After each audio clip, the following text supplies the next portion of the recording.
Hey, what's going on YouTube? Welcome to the first life update video I posted in what seems like forever. This is the first time many of you are seeing this background.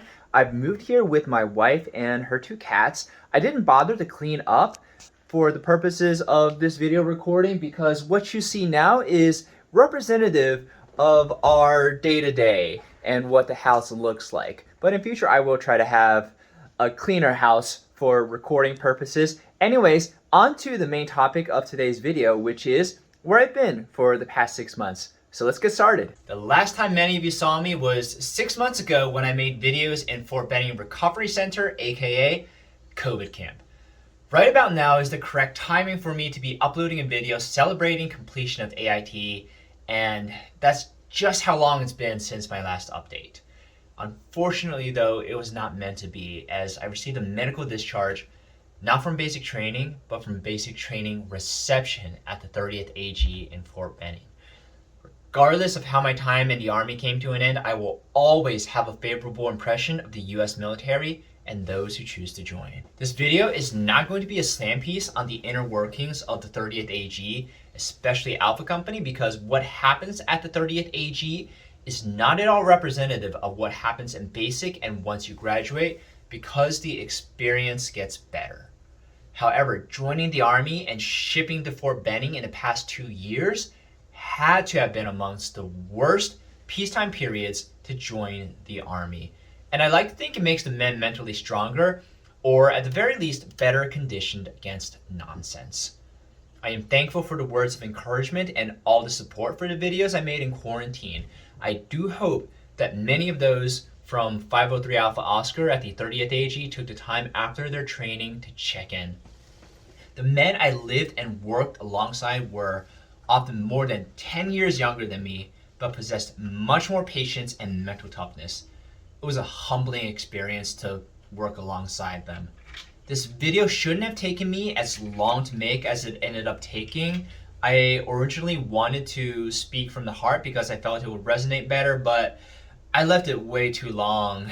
If I made the video within the first week of getting home, then I feel like the experiences would be fresher in my mind, but as such, I actually had to review the notes that I took in the notebook that I bought at the fake PX, not the real one. You see, like, you have to write down the calendar yourself because you're not issued a calendar when you went in. This is my contact list. So notes that I actually took on what I did each day, but we'll get to all of that. I do owe you all an explanation how out of nowhere it seemed I enlisted in the Army. There was a video dark period on my channel, and next thing you know, I'm in Army quarantine at Fort Benning. And why I decided to enlist, I also should explain, instead of commissioning.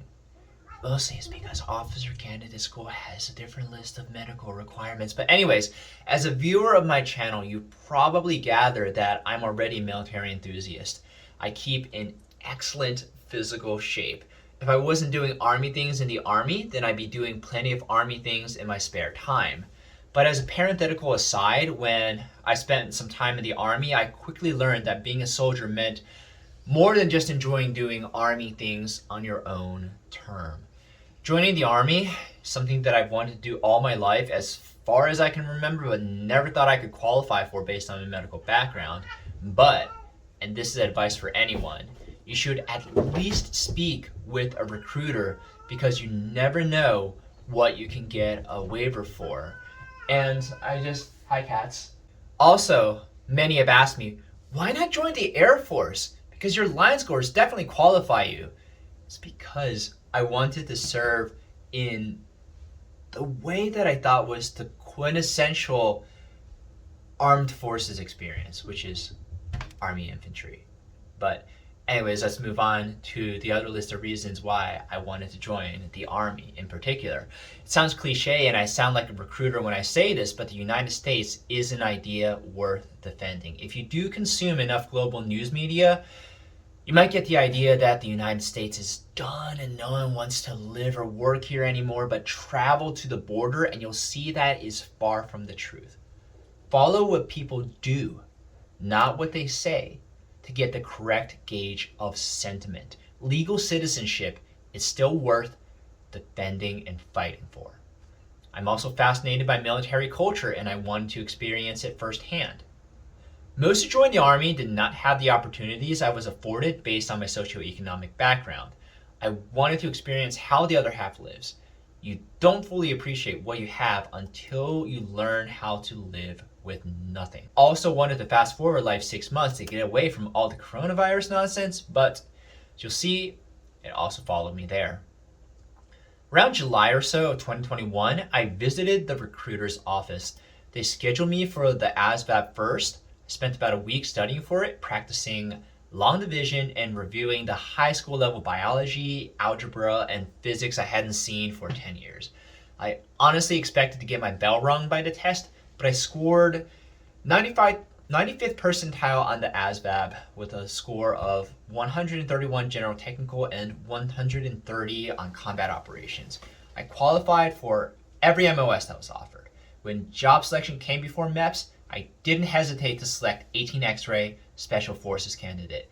And that job is probably why it's definitely why I didn't select officer candidate school, because with officer candidate school, to graduate, you don't necessarily get to pick your MOS or assignments.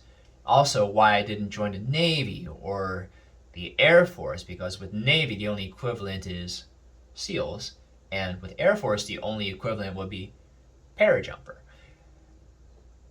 And you wouldn't necessarily cycle back into an infantry-like role if you didn't qualify for Navy SEALs or parajumpers, PJs. With Special Forces candidate, though, if you didn't qualify, didn't get selected, you would still cycle back into an infantry-like role. With all that I had read about the physical and mental challenges associated with Special Forces selection, I owed it to myself to give what was, I perceived, the quintessential Army experience.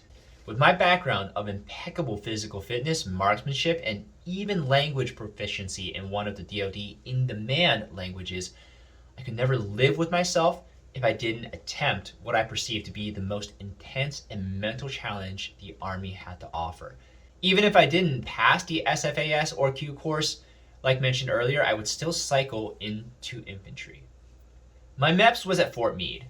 I failed MEPS the first time because they requested an ear lavage because they couldn't see my right eardrum. Also, MEPS wanted a consult for my vision because my astigmatism measured higher than the allowable upper bound of 3 diopters. Even if I measure too high on my consult, it is waivable depending on MOS. According to MEPS themselves, or in poster they had in the exam waiting area, the most common reason for consults are ear lavages, vision, and BMI, so I checked 2 of those boxes. I went to Walter Reed to do the consult, which allowed for a higher precision than the instrumentation used at MEPS, and I passed with astigmatism right at the borderline. I went to MEPS again to swear in, and I was shipped to Fort Benning within a month. I was Specialist Lee. Before your actual training begins, when you ship to your basic training base, you spend time in reception. To imagine what reception is actually like, try to imagine a longer and more miserable MEPS experience. At MEPS, you are already waking up at 4 a.m. at your hotel with 7 hours medical appointments and associated paperwork, assuming nothing goes wrong. Enlistees spend the night before shipping the basic at the MEPS hotel and have last-minute examinations before shipping. Fort Benning was about an hour bus ride away from the airport, and yes, I did crush my fruit cup at the 30th AG. Upon arriving at Fort Benning, you do get yelled at by a drill sergeant, and the rest of experience is committed to hazy memory as you get issued your duffel bag full of PT clothes and shoes. Our bus arrived at 1700 hours on Tuesday, and we wouldn't sleep until 21:30 Wednesday. Sleep deprivation has a purpose of ensuring everyone falls into the same circadian rhythms and quickly. Did I mention how much processing is basically a more intensive and miserable MEPS? Of course I did. The exact order of appointments will vary by line number, but I got 7, numbers will vary, immunizations over 3 days, got 7 vials of blood drawn, went to hearing, dental, and vision appointments, went to the fake PX, which is not the real ones that permanent party shop at, but the one that you go to buy toiletries and learn how to use your Eagle Cash Card. Yes, that's part of your training at the 30th Adjutant Battalion. Completed life insurance, direct deposit, GI Bill, and ate a delicious MRE. Before COVID, enlistees often arrived on Monday and shipped to basic on Friday, but COVID nonsense added an additional 2 days by itself, so you will spend time hurrying up to wait, standing by to stand by. Filling up the time between appointments, you build camaraderie with the men around you. We were in a bay of about 70, 90% of which were also 18 X-ray. Many of the men came from similar backgrounds like me, where they left their comfortable day jobs to heed the call of duty. I was the oldest among us and among the most physically fit. I acted as a source of career and life advice, and I'd like to think that I succeeded in motivating those around me.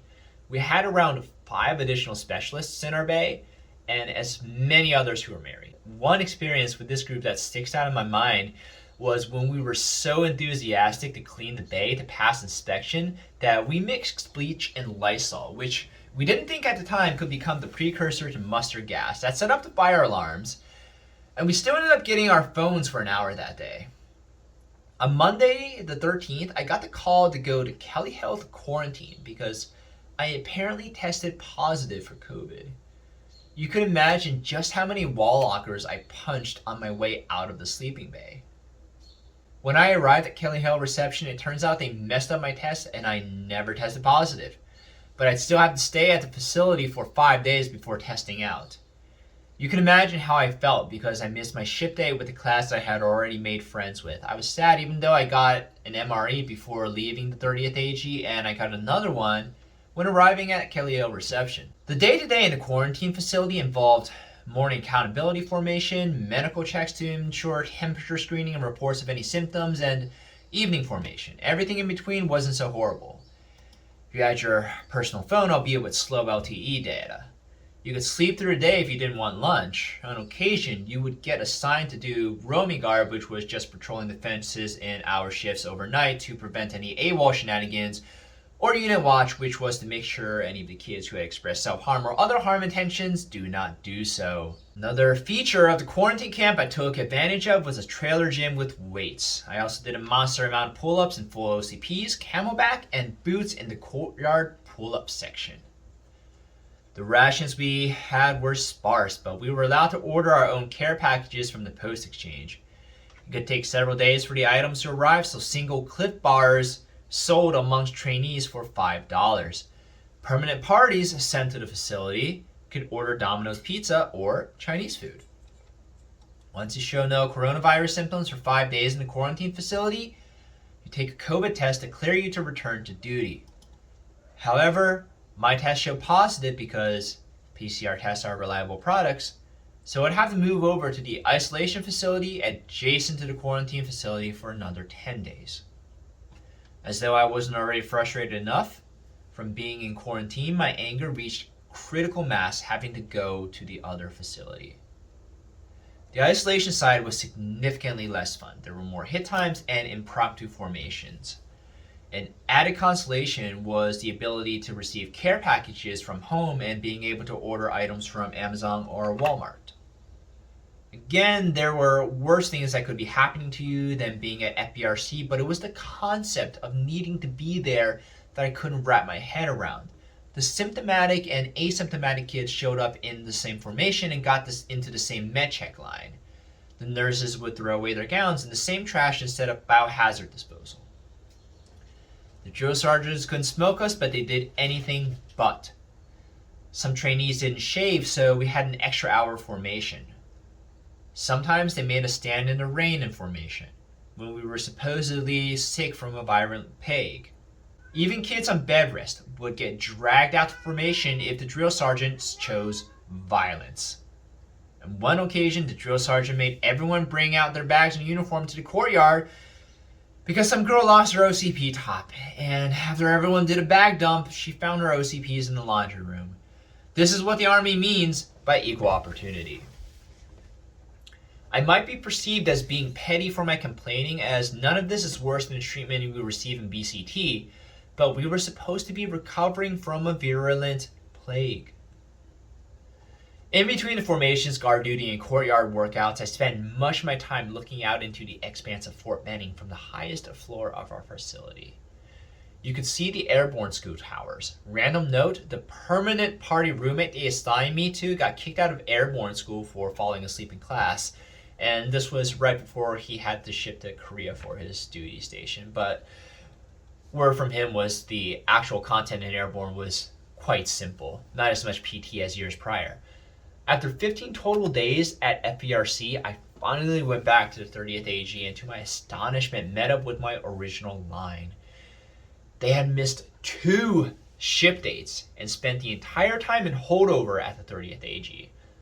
Everything I complained about paled in comparison to what they went through. To describe being a holdover at the 30th AG is to be described being paid to live in a minimum security prison. But at least you get TV and reading material in prison. You're done your processing by the time you reach holdover status, so you have nothing to do besides wait inside the bays between chow times. The reason they missed their ship to basic dates was because the NCOs had botched some of their COVID testing results.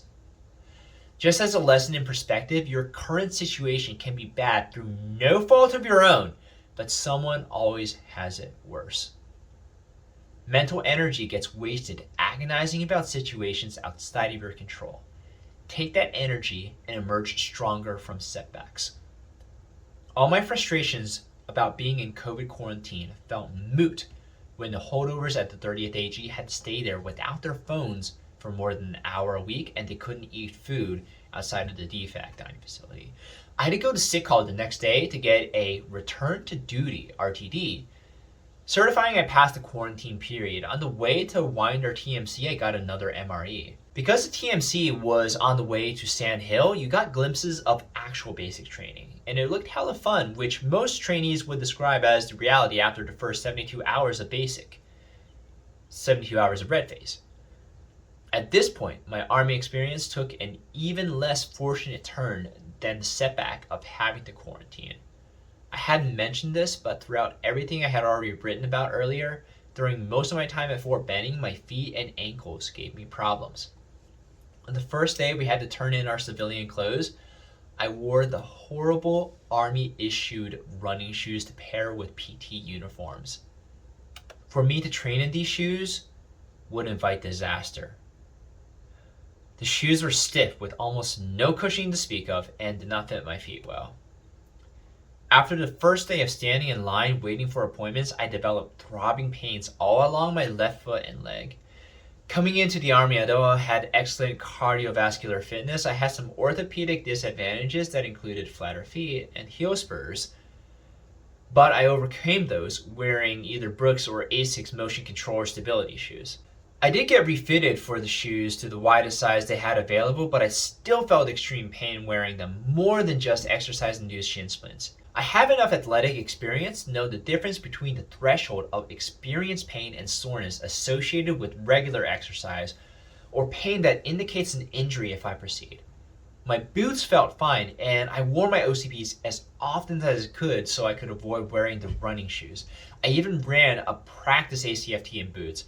I spent most of my time in quarantine in OCPs when outside of my room. I felt I could do everything I needed to do for soldiering when in boots, but the running shoes were a whole different animal. They pain me when even doing basic formation practice, dress right, dress, cover, etc. Just standing in parade rest challenged me harder than even doing squats.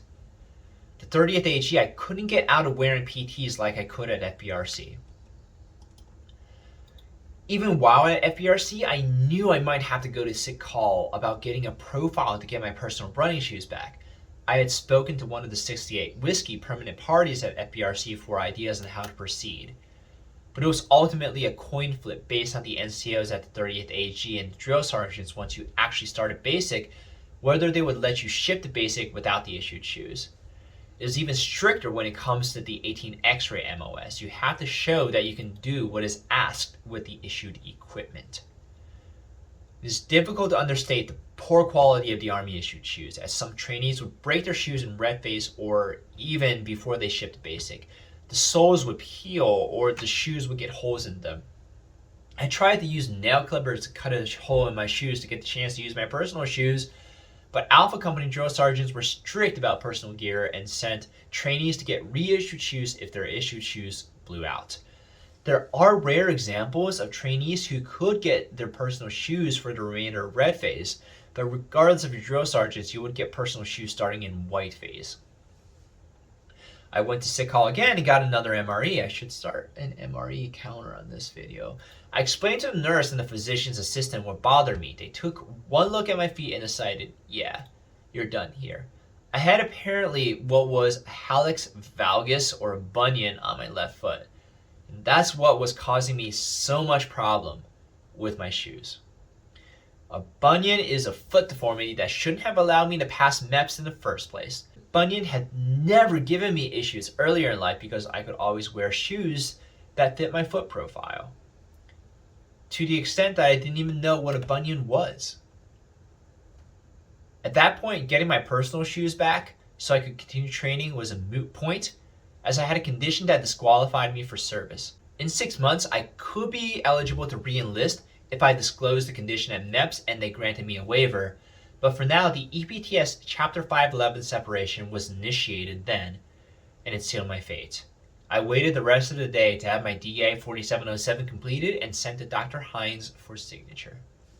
I'm certain that many soldiers have completed training with bunions, as they often don't give many issues earlier in life because of shoe sizing, and I had wanted to at least try, but I doubt, based on the level of pain I experienced even at the 30th AG, that I would have made it through red phase using the issued shoes. It pained me even to walk from Alpha Company to the chow hall and stand in parade rest waiting my turn. On a side note, part of your training at the 30th AG is to recognize that everything about your day-to-day in the Army is an ingrained routine. Even lining up for chow, last 4, get the door, move, private, move, still resonates inside my head. It's likely that if I enlisted into any other MOS and went to any other base for training, I would have gotten the chance to plead my case and start basic training with my personal running shoes, but infantry school is a whole nother animal. Medically, the Army can afford to take fewer chances with infantry as they are subjected to more intensive time on their feet, especially when it comes to rucking. The decision to continue was out of my hands. I would leave Army service without even lifting an ammo can or running an obstacle course. As I was to be removed from training, I was now allowed to wear the shoes I brought with me from home. I went back to the 30th AG as a holdover, awaiting the transition into RHU, or the Return Home Unit. There's not much more to say about being a holdover that I haven't already mentioned. It's more closely described as being paid to stay in a minimum security prison. In addition to regular 11 Bravo or 18 Extra MOS that missed their ship dates, some 11 Charlie Mortarmen, 19 Delta Cav Scout, or 19 Kilo armor crewmen stayed in the holdover bay with us, as they have fewer shipping dates available, and generally stayed in holdover longer than 11 Bravo, as 11 Bravo have a ship to basic day every week. I did a lot of fire guard and CQ desk duty to fill in time in between chow times. I even got a chance to do some staff duty, which was to help shepherd the day zeros through the 30th AG to their various appointments. It took a lot for me to stay emotionally together. There's not much you could do to pass the time compared to being at FBRC. We did bay workouts that involved putting 2 bunk frames close to each other to do bodyweight dips, and we were able to hide some contraband kettlebells from FTU, which was the fitness training unit, for those the Army wanted to help recover after getting injured in basic, or those who needed help passing the ACFT. I never once made my bed because I just shoved my linens into my floor locker. It was also easier to hide the fact that I was lazy about my linens, as I also avoided getting a bunkmate. Because when a new batch of day zeros came to fill in the bays, I told the one that tried to bunk with me that I wasn't shipping and that he couldn't bunk with me. And he believed me. The brightest spot of this period as a holdover was pleading hard enough with the NCOs on duty to allow us to walk around the FTU track. We normally weren't allowed to use it because they didn't want anyone getting injured before they shipped to basic. Lieutenant Cabrera had to sign our RHU packets as part of the Chapter 511 process. When he got to me, he asked, "Why are you here?" I replied, "Serve my country, sir." He then asked, "Why infantry?" I replied, Sir, my alliance scores were excellent, and I could have selected any MOS available, but I wanted the challenge and opportunities provided by 18 X-Ray, sir. He then said, you're not close to 18 X-Ray. You could have a far better career than what we have here. You're selling yourself short, man. Finally, after 12 days of being a holdover at the 30th AG, I got the call to move to RHU. 12 calendar days is fast for a discharge. Processing was expedited because many of the NCOs at Alpha Company were already under scrutiny for having so many trainees miss their assigned ship dates. The experience with the NCOs was night and day before and after I was in quarantines. The NCOs had a lackadaisical attitude but developed an extreme sense of urgency, especially for the trainees that needed alibis for appointments. We got another MRE before heading to RHU. We had an initial equipment check at RHU to make sure we had all the uniform items we had to return. The NCOs working at RHU were all E7 or higher, so there was an added level of strictness compared to what we got at Alpha Company.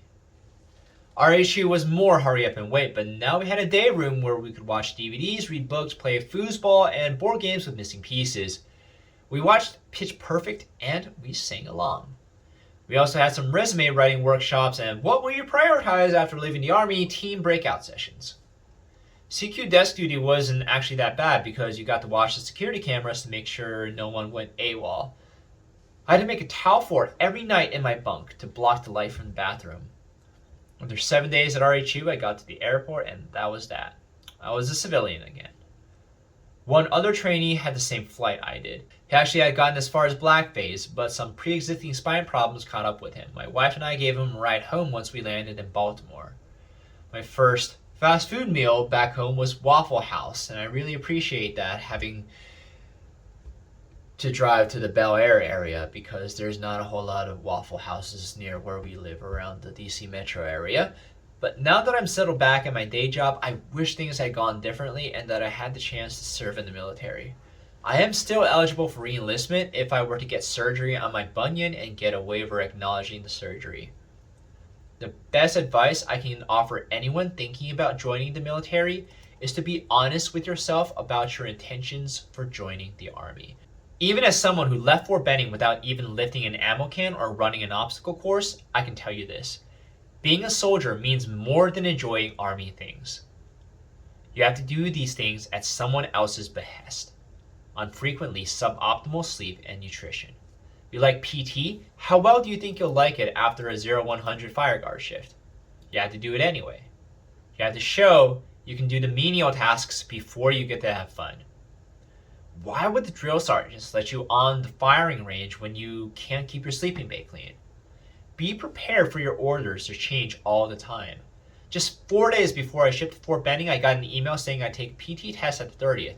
None of the trainees ended up doing so. They may require PT at the 30th in the future, but our class didn't. That's part of being a soldier. The parameters of your mission change all the time and you have to adapt. Also, like Lieutenant Cabrera inferred, do more research into jobs that fit your aptitude and goals of life after the Army. Be honest with yourself about your fitness background. It was clear in my original bay of 18 X-Ray who were the trainees that joined because their recruiter told them everything they wanted to hear. Spend more time researching the different MOS for which you get the alliance scores and learn about the associated opportunities after your Army service for those with your MOS. Keep pressing your recruiter to get you the job that you want. If it isn't available, wait for a future ship date. Do not let my experience in the military discourage you from joining. Nothing about joining the military in the last 2 years has been par for the course.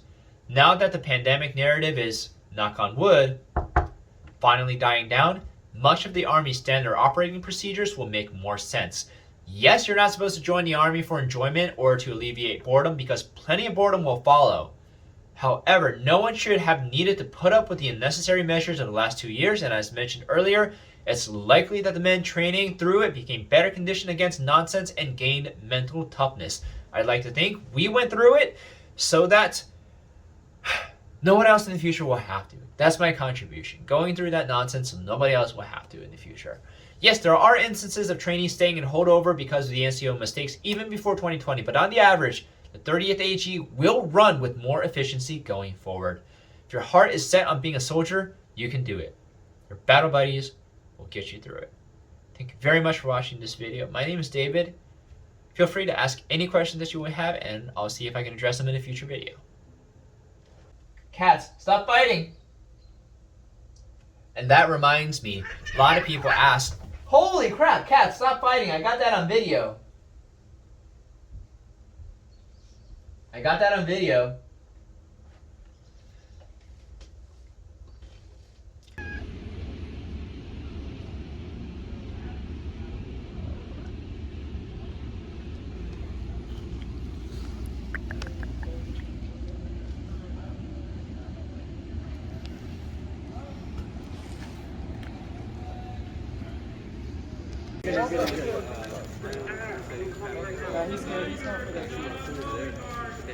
There's cockroaches in our recovery dorms.